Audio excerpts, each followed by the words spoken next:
welcome to the first ever Will G's Football Talk Show. No matter what time it is around you, it's always football time around these parts. We're going to start off by talking about the biggest headlines going into the 2019 NFL season. Zeke and Melvin Gordon are both holding out from their teams right now, and they're both seeking bigger contracts. Zeke was actually recently offered the second biggest contract for a running back ever. So that put him in between Gurley and Le'Veon, who was making $14.3 million and $13.1 million, so somewhere in that range. Melvin, on the other hand, who is not as good as back as Zeke, is in the range of $10 to $11 million, which I think is a fair contract. He's sinking more, so expect those talks to go into the season. I do believe that Phillip Rivers and the Los Angeles Chargers can win without Melvin Gordon because it has been done before. But the biggest question going into the season for the Cowboys is, can they win football without Zeke? In 2017, the Cowboys started 5-3 with Ezekiel Elliott, and he was having a strong start to the season.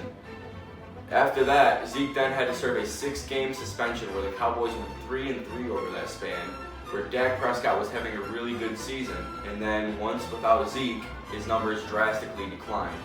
They played only one team over 500, and Dak's numbers significantly dropped. In 10 games with Zeke, Dak had 17 touchdowns, 6 interceptions, and a 63 completion percentage, and a 95.9 QBR with 7 yards per attempt. Without Zeke, he had 5 touchdowns, 7 interceptions, a 63% completion percentage, 77.1 QBR, and 6.7 yards allowed. Well, all those stats in the second part were well below league average at the time. I don't believe that the Cowboys can win without Ezekiel Elliott. Another big story going into football is probably the biggest news in a long time. Andrew Luck has retired from the game of football at the young age of 29. Colts this season were on pace for Super Bowl contentions and at least a deep playoff run with Comeback Player of the Year, Andrew Luck. But now they are left with questions with Jacoby Brissett at the helm. I don't believe that the Colts will be any good this year. Unfortunately, Luck made a decision that's best for him and his family, and he's taking a lot of criticism for it, and he shouldn't because he did what's best for him. Football is just a game, and life is more important to him. So now we get into my 2019 full 32-team NFL predictions. We'll start off with the AFC East. The New England Patriots added Michael Bennett through free agency, but lost some big names with Trey Flowers and Trent Brown and Cordero Patterson, but they also added N'Keal Harris to the draft. I have the Patriots still going 11-5. As long as they have Tom Brady and Bill Belichick, they will be fine.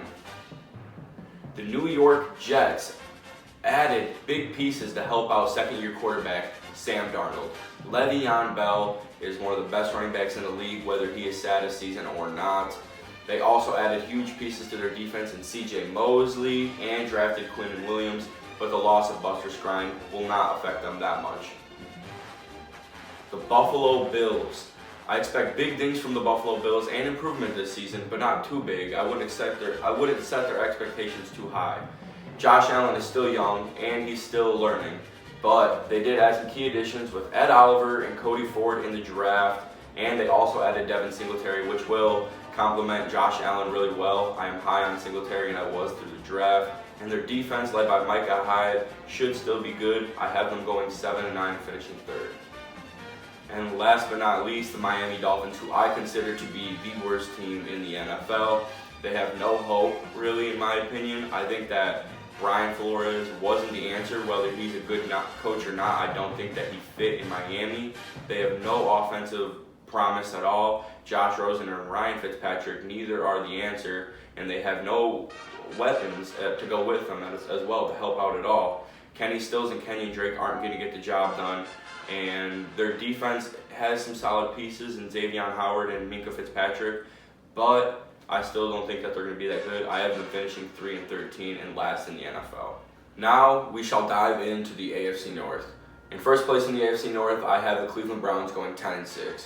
They picked up a big piece in Odell Beckham Jr. to help benefit second-year quarterback Baker Mayfield. While already having Jarvis Landry, Nick Chubb, and David Njoku, that offense should be electric. while their defense still has some big pieces as well. They picked up Greedy Williams and Sheldon Richardson. Greedy Williams in the second round of the draft and Sheldon Richardson in free agency to help benefit Myles Garrett and the rest of that Cleveland Browns defense. In second place in the AFC North, I have the Pittsburgh Steelers going 9-7. Pittsburgh Steelers did lose Antonio Brown and Le'Veon Bell this last offseason, but Big Ben and Juju still can't get the job done offensively with James Conner and some help from their new addition, Dante Moncrief. Their defense still is pretty good with Casey Hayward and Joe Hayden. They also added Devin Bush Jr. in the draft to help benefit that defense. In third place of the AFC North, I have the Baltimore Ravens, who will go 7-9. The Baltimore Ravens did pick up Earl Thomas in free agency, which was huge to their defense because they were a top defense last year, but they also lost 4 starters from that defense. C.J. Mosley, Eric Weddle, Terrell Suggs, and Darius Smith. So there's a lot of questions going in for the Ravens. I don't think Lamar Jackson is the answer. Mark Ingram should help out offensively. I don't think that they'll be able to win enough games though to make the playoffs. And in last place of the AFC North, I have the Cincinnati Bengals. The biggest news for the Bengals was finally moving on from god-awful coach Marvin Lewis, who spent 16 seasons there and never won a playoff game. But unfortunately, they did lose their first-round pick, Jonah Williams, to a torn labrum this season. So unfortunately, with some more good news for the Bengals came some more bad news. That's what happens when you're one of the saddest franchises in the NFL. In first place of the AFC South, I have the Houston Texans going 10-6. I didn't know how to feel about the Texans going into the season because I didn't think they were going to be a playoff team with Andrew Luck leading the South, but he's now retired. They also lost some key pieces to their defense, Tyrann Mathieu and Kareem Jackson. While their offense has improved by adding Titus Howard in the draft to help benefit the offensive line, I still don't have that much faith in the Texans. Deshaun Watson and D-Hop should still be dangerous, but I don't see them going very far in the playoffs. In second place of the AFC South, I have the Jacksonville Jaguars going 8-8. The Jacksonville Jaguars have moved on from quarterback Blake Bortles and went on to Nick Foles, Super Bowl MVP. I don't know how Nick Foles is going to benefit from this offense without having Doug Peterson calling the plays, but anything's better than Blake Bortles. They also added some big pieces to their defense, Josh Allen through the draft, which that defense is already good. Josh Allen should fit in very well and do very well in that system. In third place of the AFC South, I have the Tennessee Titans, who will go 7-9. They are about as average gets, and they have been year in and year out. Marcus Mariota will not lead them to very many wins each year. While he is, I like Marcus Mariota, but I just don't. He's not a big time QB. He's not going to help you win games. They did add Ryan Tannehill to that QB core, which is a solid backup, and Cam Wake, which will help benefit their defense. But they also did lose Josh Klein and Taylor Lamont for the first 4 games of the season from PEDs. And unfortunately, in last place, we have the Indianapolis Colts, who I predict to go 5-11. Andrew Luck retired from the game. They had deep playoff contentions. Jacoby Brissett's not going to win them football games. While their defense, I still expect to be very good, especially with the addition of Justin Houston. I just don't think that they're going to win that many football games in the AFC. While I don't think the division is that strong, you need a quarterback to win games. And last but not least, the AFC West. I have the Kansas City Chiefs winning the AFC West with a record of 12-4. They are a very good football team, but their biggest issue last season was their defense. This season in the offseason, they took care of that. They added Frank Clark and Tyrann Mathieu to help out benefit their defense, who gave up lots of yards and lots of points last season. That didn't help benefit their offense at all, who was putting up very many points on teams. Unfortunately, I have the Chargers finishing second in the AFC West. I only say unfortunately because I did plan on picking them to win the AFC West this season, but with questions still in the air about Melvin Gordon playing football this season and Derwin James suffering a foot injury that should put him out for 3 to 4 months, I've had them only going 10-6, but still a wild card spot. They did make some additions to their defense. They did add Thomas Davis and Jerry Tillery through the draft, but they did lose Antonio Gates. Third in this division, I have the Denver Broncos, who made a big splash this offseason in trading for QB Joe Flacco. They also have a new head coach, my man, Vic Fangio. He's a very well head coach, and he should help benefit that good defense that they have, and pieces like Von Miller, Bradley Chubb, and Chris Harris Jr. They also signed Bryce Callahan to be in their secondary, who also came from Chicago, and I'm a little upset about that too, but he should do well in Denver. And last in the AFC West, I have the Oakland Raiders. The Oakland Raiders made a big splash in the offseason this year, trading for Antonio Brown and landing free agent Trent Brown to help benefit their offense. In the draft, they brought in first-round pick Clelin Ferrell from Clemson. He should help their defense, but I don't think that their defense is there to win enough football games, while their offense should produce with new rookie running back Josh Jacobs. Now we transition over to the NFC, where we start with the NFC East. Out of the NFC East, in first place, I have the Philadelphia Eagles going 10-6. The Eagles lost a big piece in Nick Foles at their backup position, who was there as a safety for Carson Wentz, who has been injury prone. I still have questions about his health, but if he can stay healthy, with Doug Peterson at the coaching position, that offense can be very, very dangerous. Defensively, they have a very, very, very good run defense. Fletcher Cox, Brandon Graham, and now the addition of Malik Jackson should benefit them very much. Their secondary also has some very big injury issues. If they can keep healthy in the secondary, that defense can make a big splash. Second in the NFC East, I have the Dallas Cowboys, who go 8-8. I would predict the Dallas Cowboys to go slightly higher, not much higher, but there's still questions in the air about Ezekiel Elliott. That defense is very dangerous with DeMarcus Lawrence and Byron Smith. They're very good, but their offense isn't going to be able to produce with just Dak and Amari Cooper. So I have them finishing 8-8. Going third in the NFC East, I have the New York Giants. The New York Giants did make a huge shock in the draft by taking Daniel Jones at number 6 overall. They say Eli is going to be the starter, but how long can that last with this awful play these last couple seasons? They also lost big-name wide receiver Odell Beckham Jr. Defensively, they're still not that good of a team defensively. They also lost big-name safety Landon Collins. That's why I have the Giants. My apologies. That's why I have the Giants finishing 5-11. Last in the NFC East, I have the Washington Redskins finishing at 5-11. The Washington Redskins also made a splash in the draft by taking Dwayne Haskins out of Ohio State. He will be their quarterback for the future, but as of right now, it's Case Keenum's offense. I don't see that offense really going anywhere with Case Keenum. Jordan Reed has had injury problems, and they lost Jamison Crowder in the offseason. Defensively, they landed big-name safety Landon Collins, but they also lost Preston Smith to the Packers. While Collins is much better than Smith, it's still a big piece to lose. Their defense should be middle of the pack at best. I have them finishing last in the AFC East. Now we take a look into the NFC North, which in my opinion is the best division in all of football, while I am a little biased. In first place, we have the Chicago Bears, who will go 11-5. The defense is very scary. While we did lose some big pieces like Vic Fangio and Adrian Amos, I think we should be fine with Chuck Pagano and Clinton Dix. The offense added another special piece with Cordell Patterson in free agency and a big name in the draft, David Montgomery, who I was really high on. I think he will benefit well from Mitch Trubisky and the whole offense on its own. In second place, I have the 10-6 Green Bay Packers, and I do think that they will be a wild card team. Their defense improved heavily with Preston Smith, Zadarius Smith, and Adrian Amos. They also have a new head coach in Matt LaFleur. I really don't know how him and big-headed Aaron Rodgers are going to get along, but I'm sure they'll make it work. Aaron Rodgers is still a very, very good quarterback. I have them making the playoffs at 10-6. In third place, I have the 9-7 Minnesota Vikings. This team and Green Bay are very much a toss-up. It's hard to really say. Personally, I think Green Bay did a lot more in the offseason. I don't think Minnesota needed to. Offensive coordinator Gary Kubiak should help them, and second-round pick Irv Smith Jr. will be nice. Get to learn from Kyle Rudolph himself, and they can run some really nice dual tight end sets. And they still have a very, very good defense, but I just think that the rest of the division is just a tad bit stronger.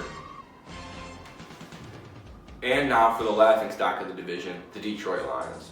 I'm just kidding. They did do some big things this offseason. They brought in star pass rusher from New England, Trey Flowers. Him and Matt Patricia worked together in New England. Now they're working together in Detroit. They also re-signed Snacks Harrison, who is a big part of their run defense. Offensively, they have questions still in the air about. I still have questions in the air about their receivers. They're good, not top tier. I do like their running back Kerryon Johnson, and Matt Stafford is a very good quarterback still. Has all the intangibles. He just needs to start winning football games. Now as we take a look into the NFC South, I still think that the Saints are the #1 team in this division, and I have them going 11-5. They did lose some key pieces offensively like Max Unger and Mark Ingram, but that benefits Alvin Kamara, giving him the full control of the running game. Latavius Murray will probably be taking over third down back responsibilities, but Drew Brees is still Drew Brees, and Michael Thomas is still Michael Thomas, and they still have Sean Payton. That's a very, very good team. Defensively, they still have some good pieces there in the secondary and on the front seven. They will win the division at 11-5.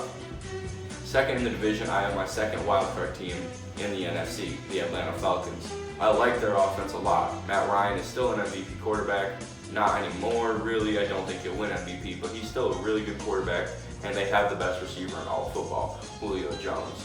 Devontae Freeman now will be alone with the loss of Tevin Coleman, and their defense, who had major injuries to last season, will be getting all their guys back and healthy. They'll be very good again, I think.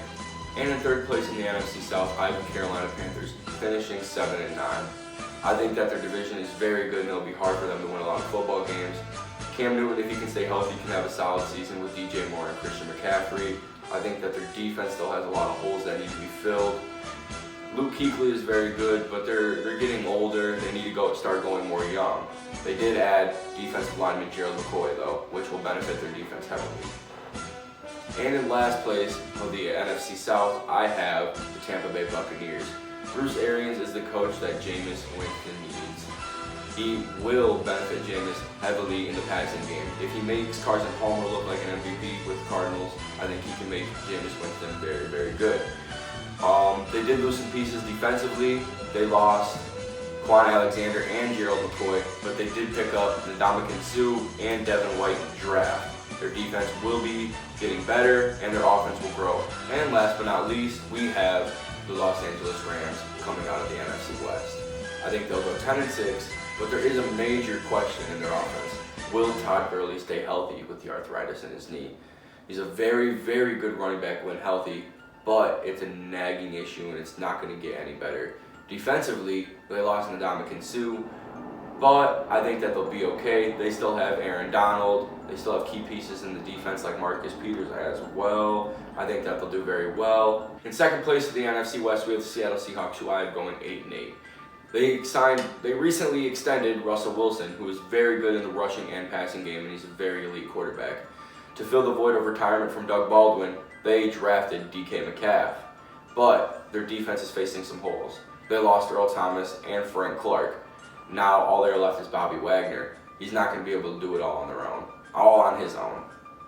In third place in the NFC West, I have the San Francisco 49ers.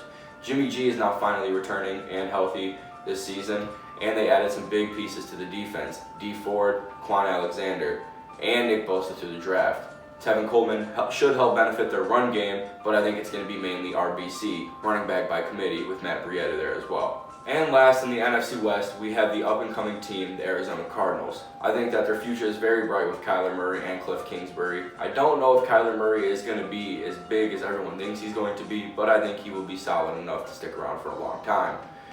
They needed to get rid of Josh Rosen because he wouldn't have fit in Cliff's offense. It was the smart move. It was the right move.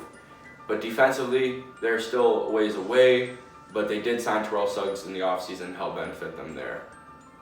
Here is my playoff prediction right now.